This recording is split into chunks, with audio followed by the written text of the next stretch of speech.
Hello friends, welcome back to my channel. Nilmadhab মন্দির ঘুরে আসার পরের দিন সকালে আমরা গেলাম পুরীর মন্দির ঘুরতে। যেহেতু মন্দিরের ভেতরে ক্যামেরা অ্যালাউড নাই, তাই বাইরের থেকে ভিডিওটা দিতে পুজো দিয়ে বেরিয়ে আমরা যে নতুন বিচটায় গেলাম তার নাম হলো স্বর্গদ্বারের কাছ থেকে টোটো নিয়ে পৌঁছে গেলাম আমরা গোল্ডেন বিচে, যেটা ব্লু ফ্ল্যাগ বিচ নামেও পরিচিত। আমরা এখানে স্নান করার জন্য যে বিচটাতে এসেছি, টিকিট কেটে নিয়েছি 50 টাকা করে স্নান করার টিকিট কেটেছি আমরা।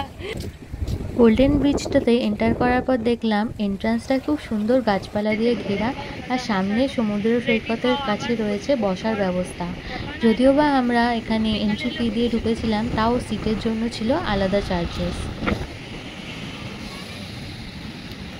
আচ্ছা, এই ব্রিজটাতেও নতুনত্ব বলতে ওই চেয়ারগুলো দেখো, চেঞ্জিং রুম, গ্রিনারি আছে। গ্রিনারি থাকাটা এখানে খুব একটা অস্বাভাবিক না। আর চেঞ্জিং রুম আছে, স্নান করার পর ওখানে ভালো করে স্নান মানে সমুদ্র থেকে স্নান করার পর ওখানে নর্মাল একটা ওয়াশরুম টাইপের রয়েছে, সেখান থেকে চেঞ্জ করে বাড়ি যেতে পারো। চলো আমরা স্নান করতে যাই এবার। কিন্তু একটা জিনিস লক্ষ্য করলাম, বিচটাতে ভিড় খুব কম ছিল, আর সমুদ্রের ঢেউও ছিল অত্যন্ত বেশি। আর ভিড় কম থাকার জন্য এই সি বিচটা অন্যান্য সি বিচের তুলনায় অনেকটাই পরিষ্কার পরিচ্ছন্ন ছিল। তারপর আমরা সমুদ্রে সবাই মিলে অনেক আনন্দ করলাম।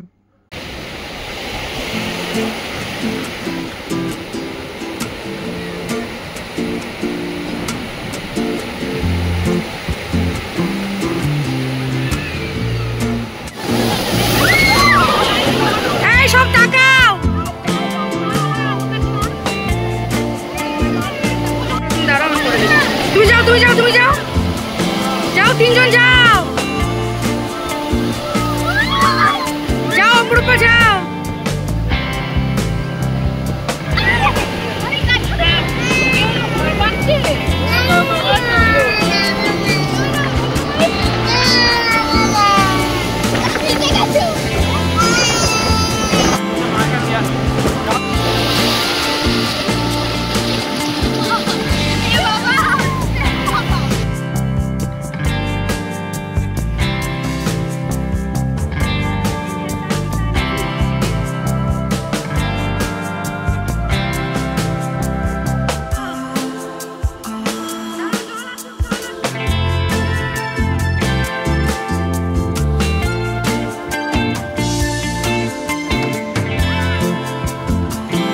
বউই ভয় পাচ্ছিল দেখে ও চলে গেছিল নিচের ধারে যে চেয়ারগুলো আছে সেখানেও ঠাম্মুর কাছে। স্নান করার পরে আমরা খাওয়া দাওয়ার জন্য গেলাম কাছাকাছি বাঙালির স্বাদে আহ্লাদে রেস্টুরেন্ট, যেখানকার খাবার ছিল অত্যন্তই ভালো। কচু পাতা চিংড়ি, আলু ভাজা, এটা কি আছে? চিংড়ি মাছের মালাইকারি।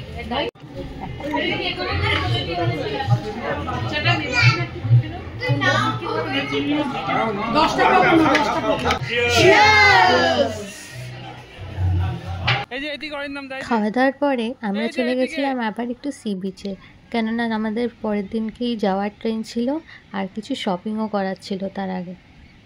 সমুদ্রের ধারের এই দোকানটা থেকে আমার নীলমাধবের মূর্তিটা ভীষণ পছন্দ হয়েছিল, তাই দরদাম করে কিনে নিলাম। কালকে তো 150 বললে গো।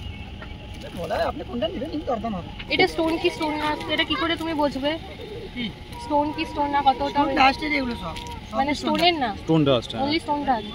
তো অনেক দাম, পুরো স্টোন কাটিং হলে কত দাম হবে? অনেক দাম হবে। সবাইকে গিফট করার জন্য নিলাম বেশ কিছু ইয়াররিংস। খুব সুন্দর সুন্দর ইয়াররিংসের কালেকশন ছিল।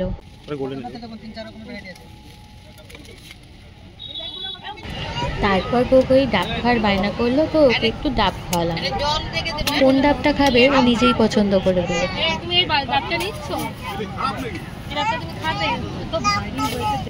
তারপর আমরা খেলাম ম্যাগি। তারপর সন্ধ্যা হতে না হতেই সব দোকানের আলোগুলো জ্বলে উঠতো, আর বউয়ের নজর পড়লো খেলনার দোকানের দিকে। একটা দোকানের সামনে দাঁড়িয়েও নিজেই ডিসাইড করলো কি কিনবে। তারপর অবশেষে কিনলো এই প্লেনটা, যেটা ছিল ঘুড়ির মতনই ওড়ার ব্যবস্থা। আর পরিবারের সমস্ত সদস্যদের নিয়ে ও এই ঘুড়িটা ওড়ালো।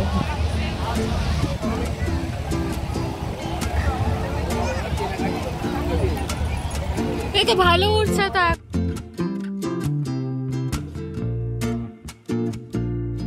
তারপর সমুদ্রের ধারে একটু মজা করে আনন্দ করে সবার সাথে ভালো সময় কাটানোর পর চা খেয়ে আমরা ফিরে চলে এলাম হোটেলের রুমে। তারপর হোটেলের রুমে ফিরে একটা ছোট্ট মতন পার্টি হলো, যেখানে বাড়ির বাচ্চারা আর বড়রা অনেক আনন্দ করলাম।